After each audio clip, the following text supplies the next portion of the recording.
बात निकलेगी तो फिर दूर तलक जाएगी।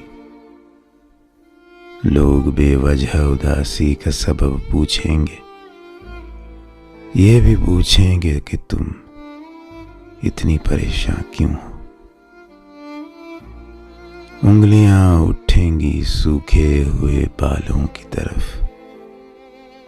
एक नजर देखेंगे गुजरे हुए सालों की तरफ।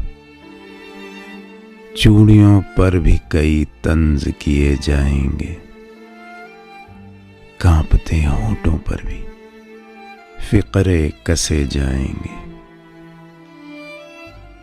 लोग जालिम हैं हर एक बात का ताना देंगे, बातों बातों में मेरा जिक्र भी ले आएंगे। उनकी बातों का जरा सा भी असर मत लेना, वरना चेहरे के तासुर से समझ जाएंगे।